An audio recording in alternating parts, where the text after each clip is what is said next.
There are some things in life that are out of your control that you can't change and you got to live with.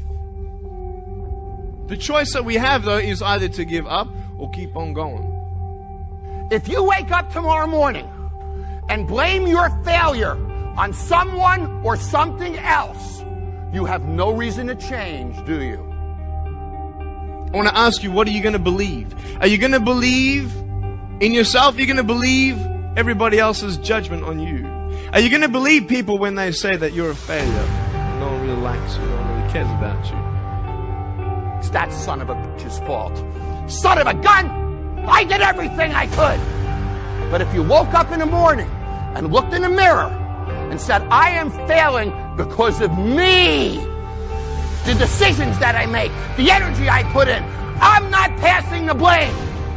If you look in the mirror tomorrow and say that, you will change. So sure enough, from poor to rich and from rich back to poor, what do you do now? What occurred to me was that even though my money was gone, I still had the skills. And the skills proved to be more valuable than the money. So I just simply went back to work, went back to the street, went back using the formula I had used in the first place to do well and made many times more what I did the first time. But I think that's the key. You just have to go back to work. You could be rich, man, but you cannot erase the work ethic part. There is no getting around. Ain't no elevator to the top. You got to take the stairs. The elevator don't go to the top, man. Not in the world of success. You got to take the stairs. Y'all got to start getting gritty, man. I hate it when I see young people wasting their time, wasting all this technology got. Just bull. Just sitting around in this world that's been created for you, that everything is instant. At the end of the day, don't compare yourself to people that you feel are more qualified than you. Don't compare yourself to people that you think that are more talented than you. At the end of the day, don't compare yourself to other people's gifting. At the end of the day, hard work works. Hard work can always outwork talented people who don't want to work that hard. And so at the end of the day, I know some of us, maybe we don't come from the greatest home environment. We don't come from the greatest social and economical status. But at the end of the day, we are still in control of our lives. I promise you. Put in the work. If you put in the hard work, if you take control and you respect your dream and you respect your craft and you're willing to sacrifice and to get serious about that thing, I promise you over time you're going to see the thing come alive. Hard work will always create opportunities for us to win in life. I mean that. And what I learned was the law of cause and effect. Now, the law of cause and effect is the great law of life. It basically says that there's a reason for everything. Everything happens for a reason. That success is not an accident. Failure is not an accident. If you want to be successful, happy, financially independent, if you want to achieve all your goals, it's not luck. It's not an accident. What you do is you find someone else who at one time did not have the effect that you want. You decide what you want. You find someone else who didn't have it, and you find out what they did to get it, and you do it over and over again until you get the same result. And it's not an accident. Well, when I learned this, it changed my life. You mean if I do what other successful people do, I'll get the same results that other successful people get? Answer is yes. You mean if I find out what top salespeople do and I do the same thing until I master it, I'll get the same results as top salespeople? I'll make the same money? I'll have the same cars? Yes. So I went out and I did it, and it worked. The law of cause and effect is what changed my life. And by the way, I've been in many different businesses now. I've consulted for more than 500 companies over the years, over the last 20 years. And in every case, I ask them, how does your business work? What are the cause and effect relationships? And where's it strong? Where's it weak? What's working? What's not working? Where are the places where we can gain advantage? Where are the places where we're losing money, and so on? And they think it's miraculous when I come in with this advice, which I charge them a lot of money for. Okay, so what I learned was this, is that there is a mental application. By the way, of all physical laws, there's mental applications. This is more important than anything else. It's that thoughts are causes. Thoughts are causes, and conditions are effects. Thoughts are causes. Thoughts are causes, and conditions are effects. That means your thoughts create the effects of your life. Is that your thought is creative. You're almost like a magician in your own life. You create your world by the way you think. And the interesting thing is, it's not the way you thought yesterday or the way you might think tomorrow. It's the way you think at this minute, at this moment. It's the way you think in the now that determines your life. And your thoughts are constantly creating your world on a forward basis.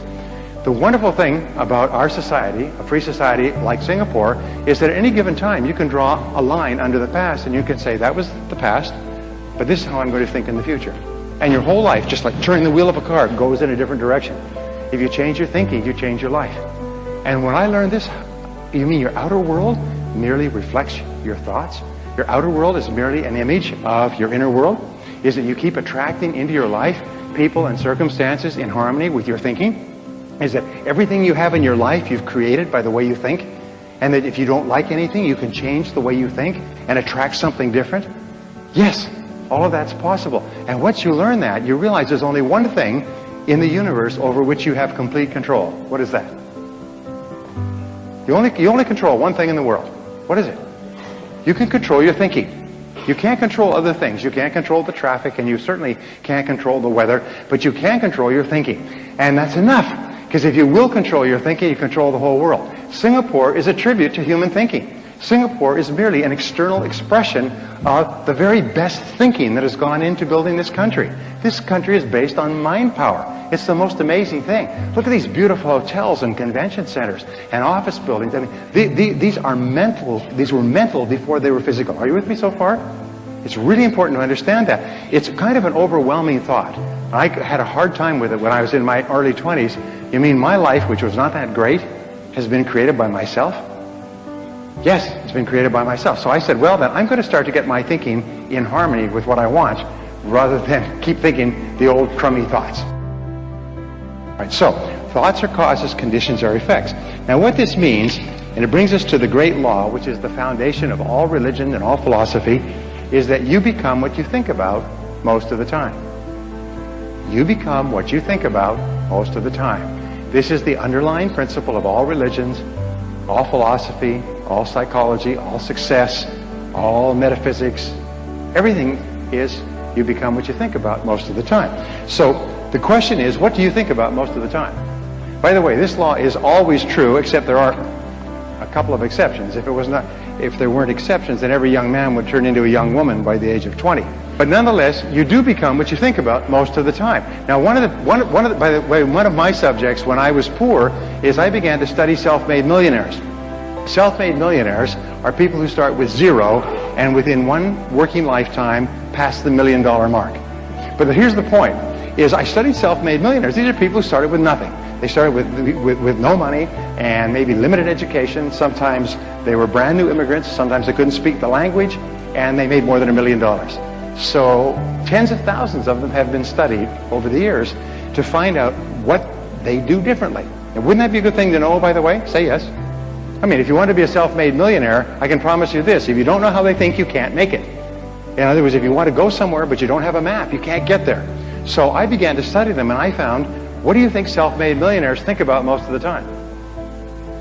They think about becoming financially independent. Because financial independence to them is very important. They want to reach the point where they don't have to worry about money. After that, they will spend. What do you think poor people think about all the time? They think about how little money they have and think about spending everything they have. And everything they can borrow or put on credit cards. So self-made millionaires are always thinking in terms of financial independence. Poor people are always thinking about how poor they are. Now, if you want to become a self-made millionaire, starting point is begin thinking about financial independence. And I'll talk about this in just a second. So, go back to my question. What is it that successful people think about most of the time? Come on, this is real simple, but it's really important. What do they think about most of the time? Success? You're right. They think about what they want most of the time and how to get it. Now, these are the two turning points in your life. Think about what you want and how to get it. What is it that you really, really want, and how do you get it? And that's what they think about most of the time. And if you think about what you want most of the time, you start to move toward it, and it starts to move toward you. If you think about how you can get it and what you can do to move faster toward it, you begin to see all kinds of ideas. You all know these things about the brain, but the fact is, if you plant an idea in your brain, you suddenly start to see all kinds of possibilities to achieve the idea. Successful people are successful because they think and talk about what they want. Unsuccessful people are unhappy because they think and talk about what they don't want. They think and talk about the people they're mad at and their bad experiences and their bad luck and their bad job and just shut up. They whine and cry about their situation, but successful people are thinking about what they want and how to get it most of the time.